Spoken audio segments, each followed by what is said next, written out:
After almost 10 long years, CM Punk made his WWE return at the closing moments of Survivor Series 2023. And on the following episode of Raw, he announced he feels like himself again. He's back with his family. CM Punk is home. CM Punk return confirmed. But also, didn't you hate WWE and everything it stood for all those 10 years, and you said it nearly killed you, and no matter who's in charge, it'll always be the same toxic corporation. You did, Punk, didn't you? You did say all those things. I'm Oli Davis, hailing from partsFUNknown, and this is Every Time CM Punk Shot on WWE. Before we count these down, give that subscribe button and go to sleep for loads more wrestling lists and game shows. And check us out on patreon.com/WrestleTalk, where there's even more exclusive content. Twitter, June 12th, 2011. I know what you're thinking. June 12th, 2011, but CM Punk walked out on WWE in January 2014. That's because he was publicly shooting on the company before he left. Hell, even before the pipe bomb promo that made him the mayor of Shootingville, Shootsville. Stone Cold Steve Austin had appeared on Raw the week earlier to announce the winner of Tough Enough, and turned up on the following episode in a backstage segment with CM Punk. An often booked dream feud with Stone Cold, he likes a few pints, and Punk, he does not, he likes Coca-Cola. Punk tweeted the day before that segment, "Why does something tell me that even though WWE will have Steve Austin and CM Punk under the same roof tomorrow, they'll f*** it up?" Honourable mention. The Pipe Bomb promo, June 27th, 2011. CM Punk's pipe bomb is one of the most legendary wrestling moments of all time. Not just catapulting Punk into mainstream fame, but also forcing in a whole new era of WWE. It's only getting an honourable mention here though, as it falls into the worked shoot category, with Punk being given permission by WWE to speak his mind on air. It led to him calling out everyone from Vince McMahon to Stephanie McMahon to Triple H to John Laurinaitis, who most fans wouldn't have even been aware of at that point, and built one of the best shows WWE has ever put on.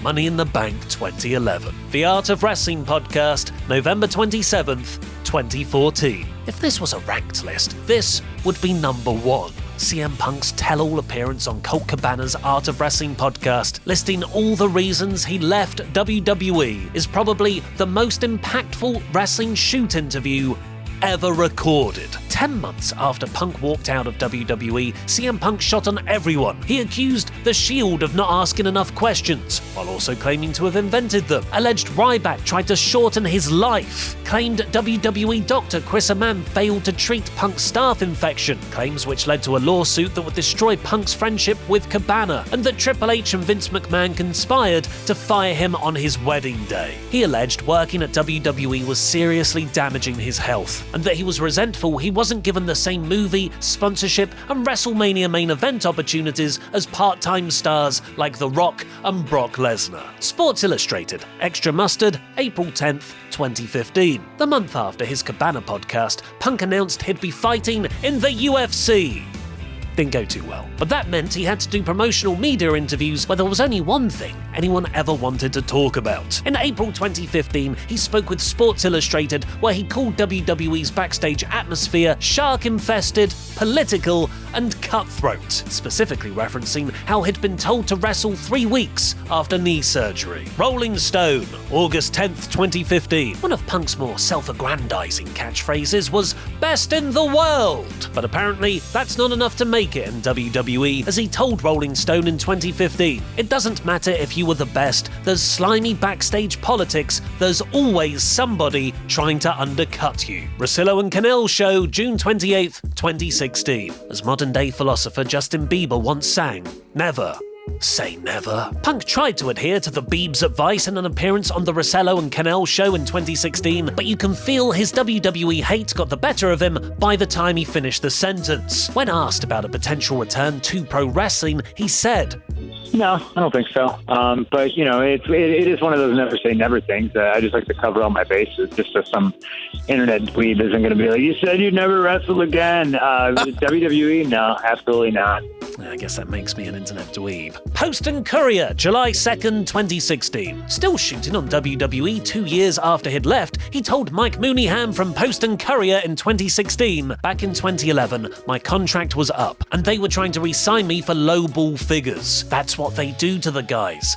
They're indentured servants. They try to pay them the smallest amount of money you can possibly pay them. There's no health insurance. You're responsible for your own travel, hotel and food on the road, and home once a day, maybe. MMA Fighting, November 27th, 2018. By 2018, with a rising pre-AEW indie scene, Punk admitted he was happy for pro wrestling. He still hated WWE though. Speaking to Mark Raimondi of MMA Fighting in 2018, Punk said, I think we live in a time now where WWE is not the end-all, be-all. I don't think it has been for quite some time. He went on to talk about how few stars WWE have created since he left. It's amazing. The more time the show gets, the less time it really seems they develop new characters. Source and Shram, April 10th, 2019. One of Punk's closest friends in WWE was Kofi Kingston. They won the tag titles together and, more importantly, played Xbox on the road on CM Punk's bus. In an interview with Source and Shram the night after WrestleMania 35, he celebrated Kofi Mania but said it should have happened 10 years earlier when Kofi was getting pushed the first time. He also said that Shane McMahon's Best in the World moniker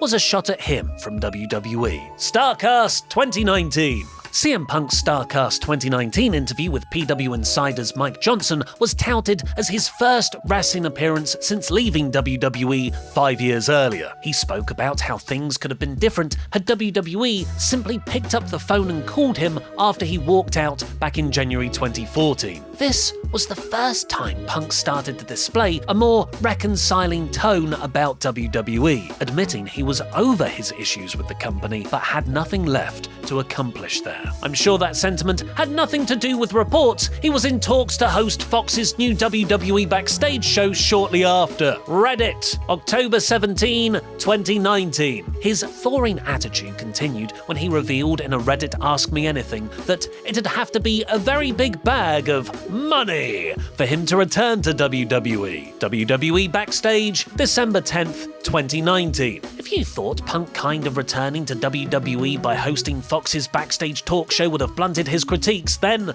well, you haven't been watching this list. If you thought that's it, go restart this list. Watch it again.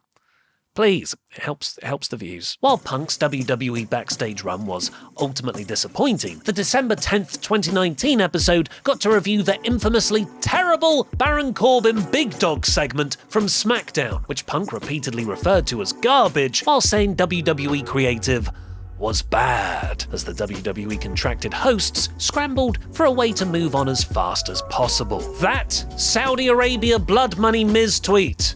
January 8th, 2020. There had been long-running tension between The Miz and CM Punk, with Punk publicly expressing how much he thought The Miz sucked. This boiled over when The Miz asked on Twitter if he had changed the culture, in reference to CM Punk's first WWE Backstage appearance, to which Punk replied by going straight for the nuclear option, tweeting, "Go suck a blood money-covered dick in Saudi Arabia, you dork," referencing WWE's highly controversial at the time, but less so since because I guess sports washing works, deal with the Saudi Arabian government. Twitter, April 23rd, 2021. Remember when WWE fired a bunch of people right at the start of the pandemic and then, 1 year to the day later, in a somehow worse annual tradition than WWE bragging rights, they did it again, adding the extra stipulation of sending the well-respected veteran Mickie James's belongings to her in a garbage bag? Well, yeah, all of those things happened. They actually happened. It wasn't too long ago. Triple H tried to repair the PR disaster and announced the person responsible for the bin bag incident would no longer be with WWE moving forward, to which Punk responded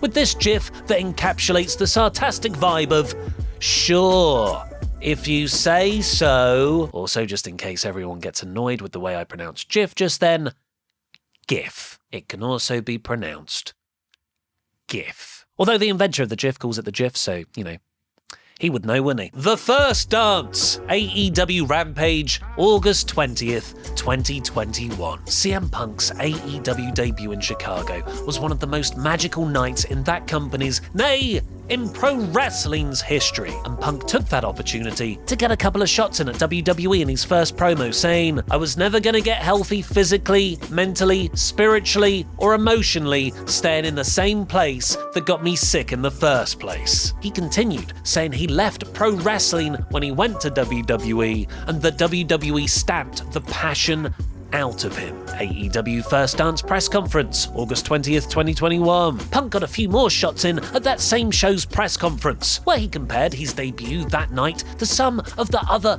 biggest nights in his WWE career, saying, "This felt more organic.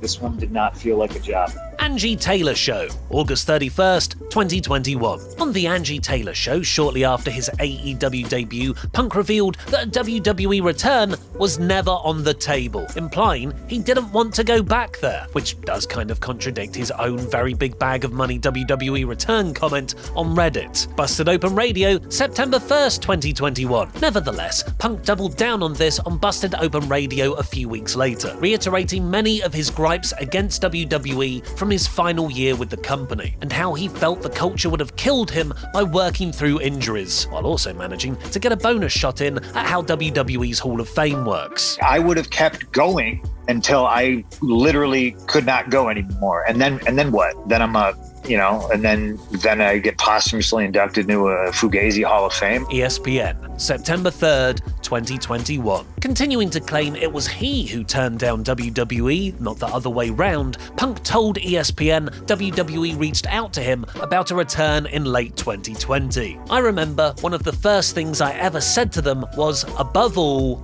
don't play games." And they played games. Some things never change. When you enter a conversation with people you have a past with and you know who they are, how seriously can you take it? I know exactly who they are, and they just continue to prove it. I'm trying to be as diplomatic as I possibly can. The MJF promo, November 25th, 2021. In AEW, CM Punk found his pipe bomb equal in MJF, and in their first back and forth promo, they decided to use their favourite topic, bringing up WWE for heat. Punk called MJF a less famous Miz, and told him the only way he'd become number one in AEW is if he waited around long enough for Tony Khan to have a daughter that MJF can marry. Now, who does that remind us of? I just can't put my finger on it.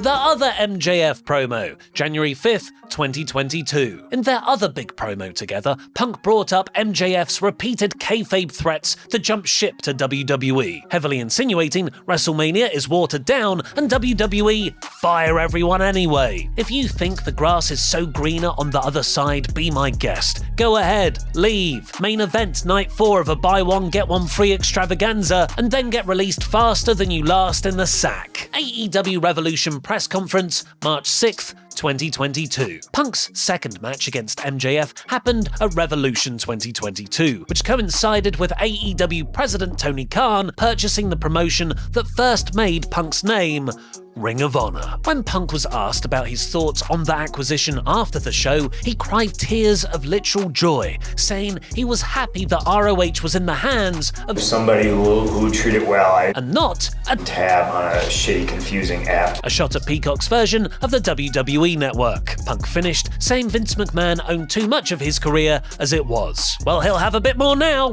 AEW Double or Nothing press conference, May 30th, 2022. The doomsday clock had started ticking by the time we got to Double or Nothing 2022, even if we didn't know it yet. Punk's promo battle with Hangman Page had set Punk on a path towards his AEW exit a year later, which is why this quote from the Double or Nothing press conference is so surreal, with Punk saying his 10 years in WWE were wasted, he never reached his full potential in WWE, and he doesn't have to engage in silly backstage battles in AEW. And finally, the Absolute Geek Podcast, July 27th, 2022. On the Absolute Geek Podcast, Punk criticised the WWE commentary team for calling out Sasha Banks and Naomi following their walkout earlier that year, calling the commentators cowards and bootlickers. He also spoke of Vince McMahon's WWE retirement. I'm doing air quotes, you can't see me. Which had happened 5 days prior, saying, Because he tweeted that I'm retired, you think he's not going to be hands-on? And